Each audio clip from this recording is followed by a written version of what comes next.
Marie gardait toutes ces choses, les méditant en son cœur. Au nom du Père et du Fils et du Saint-Esprit, ainsi soit-il.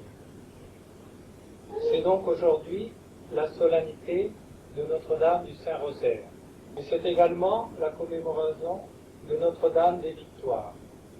Car la fête du Saint-Rosaire et Notre-Dame des Victoires sont deux fêtes qui sont liées.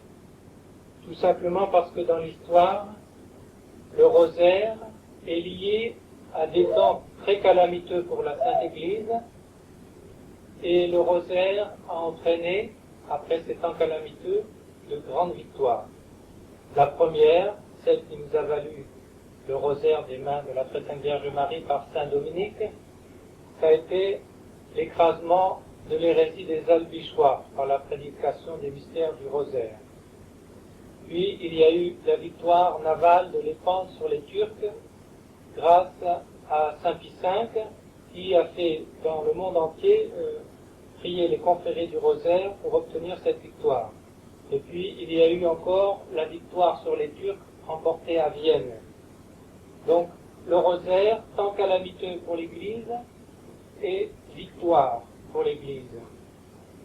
Eh bien, nous sommes aussi dans un temps calamiteux, très calamiteux. Et si nous voulons la victoire, eh bien, nous devons nous aussi réciter le Saint-Rosaire. Et la victoire que nous devons remporter nous autres, nous dit Saint Jean, c'est notre foi intègre. Telle est notre victoire sur le monde, notre foi. Nous pouvons comparer notre situation aux poilus dans les tranchées. Qu'est-ce qui avait amené ces hommes dans les tranchées? Eh bien, c'est d'abord une grande défaite. Ils ont d'abord été battus et il a fallu qu'ils reculent pendant des jours devant les armées ennemies avant de se reprendre et, par un véritable miracle de la Providence, d'avoir une victoire sur la Marne qui leur permette de reprendre courage et de se réavancer au combat jusqu'au moment où, ayant repoussé presque aux frontières l'ennemi, les deux armées se sont fait front pendant des années et voilà qu'on est resté dans des trous où on était au milieu de la boue et de la souffrance. Et pour tenir tant d'années dans ces trous, il a fallu vraiment que nos ancêtres soient des héros, mènent des heures héroïques. Et il n'est pas drôle d'être un héros et de devoir mener des heures héroïques. Car qu'est-ce que ça voulait dire les tranchées? Ça voulait dire des hommes plongés dans la boue et dans la terre et ne pouvant rien faire, étant bloqués là, ne pouvant pas s'en aller, sinon, s'ils ne tenaient pas aux premières lignes, c'était l'écrasement total, et ne pouvant plus avancer non plus, car s'ils sortaient de leur trou, c'était la mort. Qu'est-ce que c'était encore que ces tranchées? C'était des obus qui pleuvaient, quelquefois plusieurs par minute, des obus qui procuraient la mort et la désolation partout, des obus qui retournaient la terre, qui d'une terre fertile ont fait un désert, des obus qui menaient la destruction partout.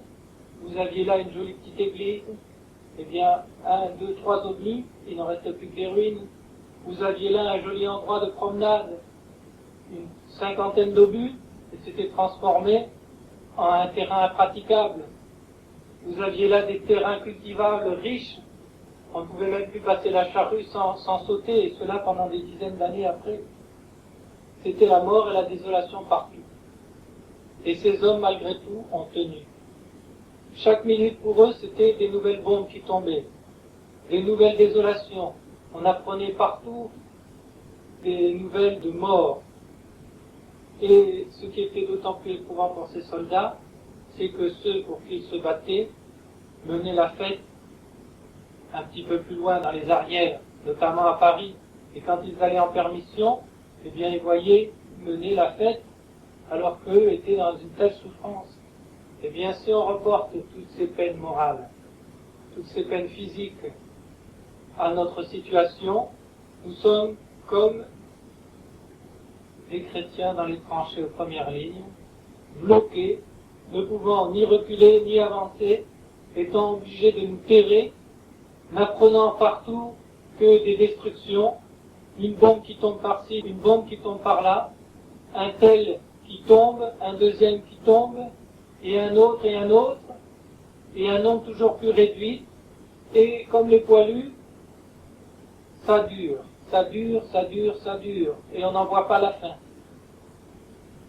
Voilà la situation dans laquelle nous sommes, et voilà la situation dans laquelle le rosaire va nous être très précieux. Car, d'une certaine manière, le rosaire ne pourra pas remplacer la Sainte Messe, mais il pourra un petit peu la compenser. Mais à condition qu'il soit fait comme il faut, c'est-à-dire comme le faisait la très Sainte Vierge Marie elle-même. Car si elle a donné cette méthode à Saint Dominique, elle l'a pratiquée elle-même dans sa vie. Et comment en est-on sûr? Eh bien, cela est dit dans l'Évangile. Marie gardait en elle toutes ces choses, les méditant en son cœur. Alors pourquoi Dieu a-t-il voulu que, particulièrement dans les temps de calamité, nous ayons la planche du rosaire? Eh bien, en dehors de la liturgie, où tout nous porte vers Dieu, en dehors des prières du matin, où l'Église nous fait réciter des actes de foi, d'espérance et de charité, en dehors des prières du soir, où l'on demande pardon à Dieu de ses péchés, et en dehors des moments où l'Église nous fait offrir toute notre journée, où nous fait réciter les ave de l'Angélus, eh bien, quelles sont nos prières? Eh bien, nous sommes portés dans nos prières à notre propre intérêt, à demander à Dieu des grâces dont nous avons besoin, à demander des secours, à demander des pardons aussi, que Dieu ait pitié de nous. Mais nous ne pensons pas suffisamment à rechercher ce qu'il y a de plus précieux dans la prière, c'est-à-dire l'élévation de notre âme vers Dieu. L'élévation de notre âme vers Dieu de façon à tendre à l'union avec Dieu. Alors certes, ce n'est pas facile. Car me voilà dans ma chambre, tout seul, la porte fermée, comme l'Évangile me le recommande. J'essaie de m'abstraire de tout ce qui m'entoure, du monde qui m'entoure, de mes préoccupations, et je me trouve devant le vide. Je ne vois personne, je n'entends personne. Je sais que je vais m'adresser à un être qui ne va pas se montrer à moi, ni me faire entendre des paroles. Alors je suis pris de vertige, et comme l'apôtre Philippe, je suis tenté de dire à notre Seigneur, Seigneur, on entend toujours parler du Père, mais montrez-le nous, et cela nous suffira. Eh bien, méditons justement la réponse de notre Seigneur. Philippe, qui me voit, voit le Père. Autrement dit, si nous voulons comprendre Dieu, si nous voulons savoir ce que Dieu pense, si nous voulons entendre Dieu parler, si nous voulons le voir agir, il faut se tourner vers notre Seigneur Jésus-Christ. Et vers notre Seigneur Jésus-Christ, tel qu'il s'est montré sur la terre. Et le Verbe s'est fait chair, et il a habité parmi nous. Et il a d'abord habité en la très Sainte Vierge Marie. Le Verbe s'est fait chair, et il a habité en elle. Et elle, quelle gloire pour elle d'être la mère de Dieu. Et pourtant, dans l'Évangile, notre Seigneur nous dit, quand cette femme dit « Bienheureuse les entrailles qui vous ont porté et le sein qui vous a allaité », notre Seigneur lui répond « Plus heureux encore celui qui écoute ma parole et qui la garde. » Et voilà la grandeur de la très sainte Vierge Marie. Elle a gardé en elle toutes ces choses, c'est-à-dire tout ce qu'elle a vécu de notre Seigneur Jésus-Christ, de l'homme-Dieu, et elle les a méditées dans son cœur. Certes, tout à l'heure, nous pourrons nous approcher de la Sainte Communion. Nous pourrons recevoir, nous aussi, comme la très sainte Vierge Marie en nous, le Verbe de Dieu fait chair. Et nous serons en cela, d'une certaine manière, bien heureux nous aussi. Mais plus heureux serons-nous encore si nous savons après garder ce Verbe de Dieu, cette parole de Dieu en nous, et la méditer et la mettre en pratique. C'est-à-dire nous unir tellement en pensée à notre Sauveur que nous puissions reproduire sa vie dans les actes de tous les jours. Et dans la méthode du Saint-Rosaire, nous devons faire comme la très sainte Vierge Marie, c'est-à-dire d'abord garder en nous toutes ces choses. Comment garder ces choses en nous? Eh bien, il faut nous y porter par la mémoire. Nous savons ce qui s'est passé il y a 2000 ans. Il faut que notre mémoire, au moment où nous récitons le chapelet, se reporte vers les mystères que nous méditons. Et comme notre mémoire n'est pas très fidèle, eh bien nous avons besoin de la rafraîchir, cette mémoire. Et c'est pour ça qu'il va être très bon d'aller trouver des livres de saints auteurs qui ont médité eux-mêmes sur ces saints mystères et qui en ont donné tous les détails, toutes les circonstances pour nous aider nous aussi à pénétrer ces mystères.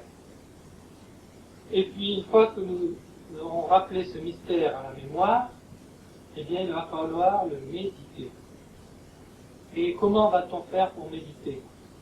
Eh bien la méditation à ce moment-là, après avoir rappelé le mystère, ça va être voir la scène, ça sera plus la contemplation, on contemplera les personnes, on verra comment elles sont vêtues, on verra leurs gestes, on entendra leurs paroles, on verra la façon dont elles se comportent, on verra le contexte où elles sont, la maison où elles se trouvent, et de tout cela, de tous ces petits détails, s'appliquant une fois sur l'un, une fois sur l'autre, eh bien, on va tirer des richesses.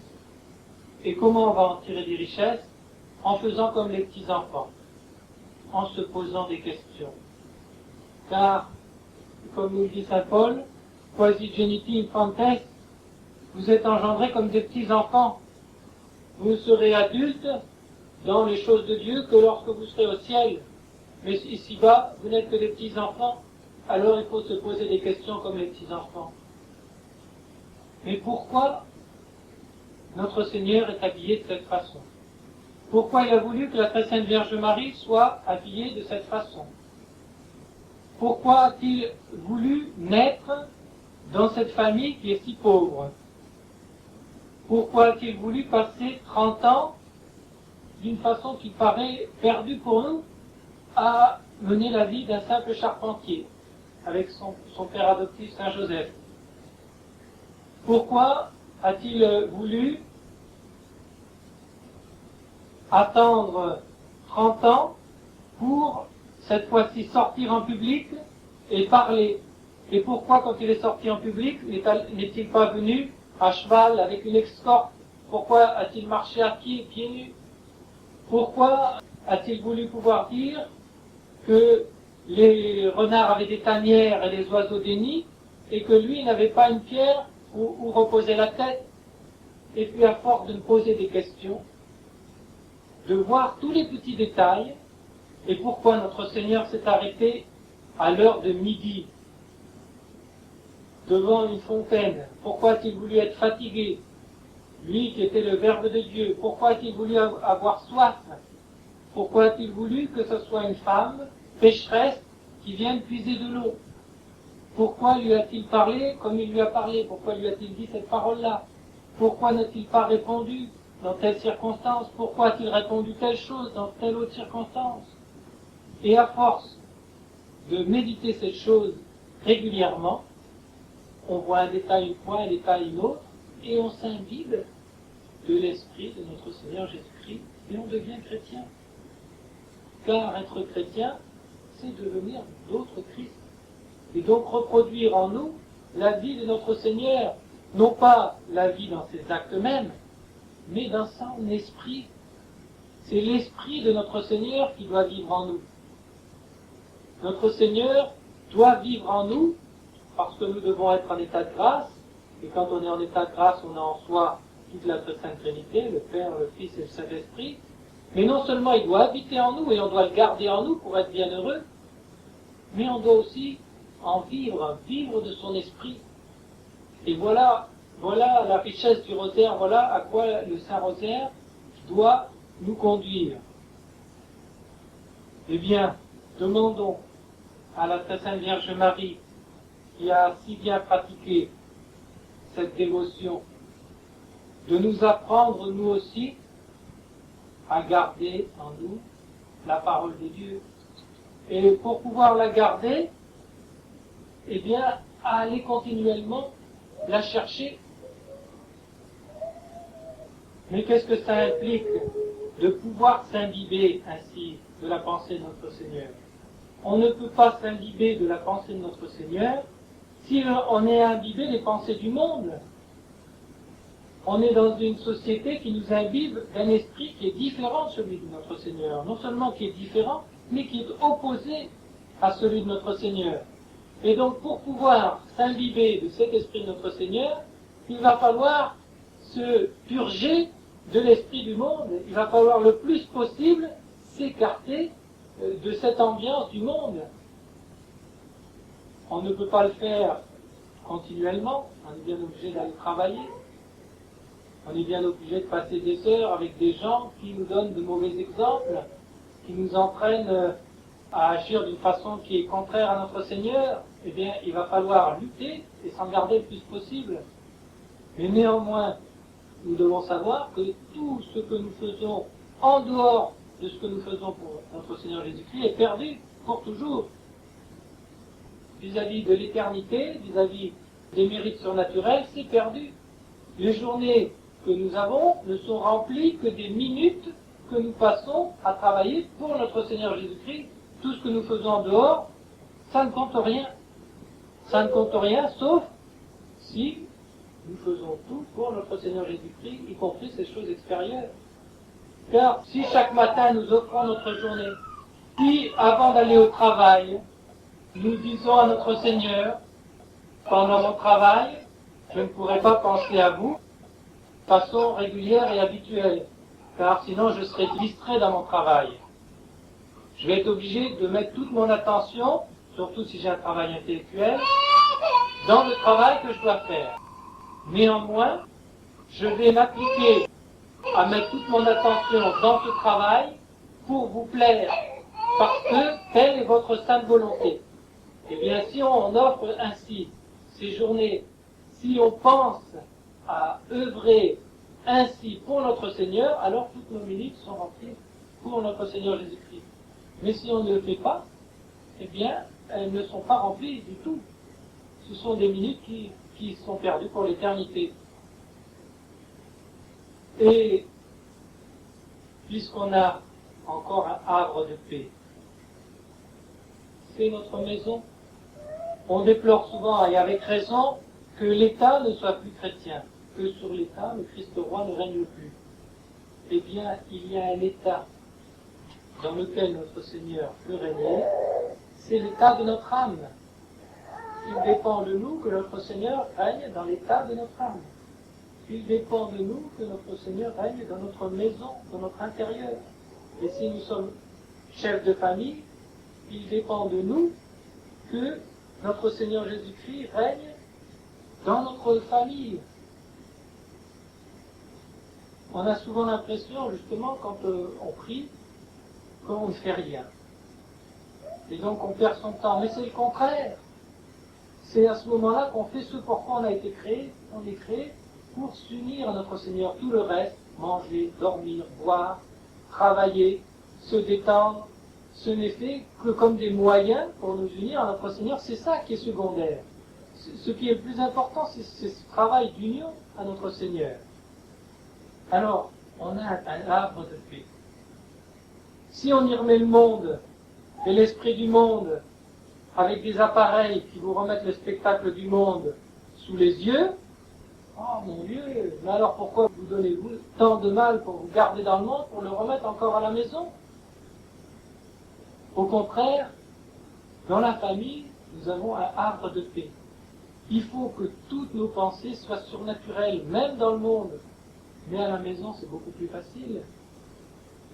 Et si, sur une table, sur une commode, un bureau, on fait un coin de prière, un endroit, un petit oratoire, avec une image de Notre-Dame, avec une image de notre saint préféré, avec le crucifix, de façon à ce que, lorsque l'on veut commencer à se purifier de l'esprit du monde, pour pouvoir rentrer en contact avec l'esprit mystérieux qui est notre Seigneur, eh bien, on commence par fixer notre imagination sur les objets, de même que quelqu'un, quand il veut penser à un autre qui est loin, il prend une photo, et puis il voit tout de suite, il se rappelle de lui, et il pense beaucoup plus facilement à lui devant une photo.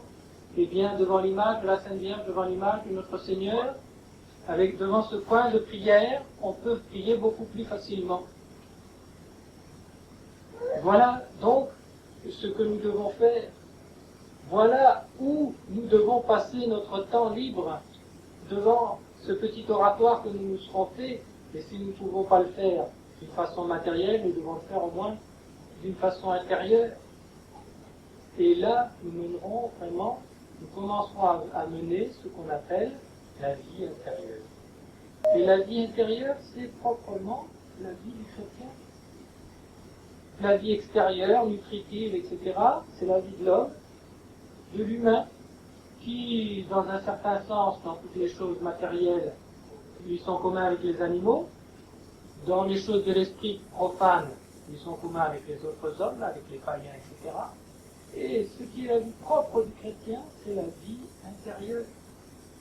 Alors, prions en ce mois du rosaire, demandons à la très sainte Vierge Marie de nous apprendre, nous aussi, à garder la parole de Dieu, à savoir aller la chercher, à savoir pour cela nous sortir de toutes ces pensées mondaines, à savoir rentrer en nous-mêmes et à méditer ces paroles, à réfléchir dessus, et à la fin de la méditation, qu'est-ce qu'il faut faire?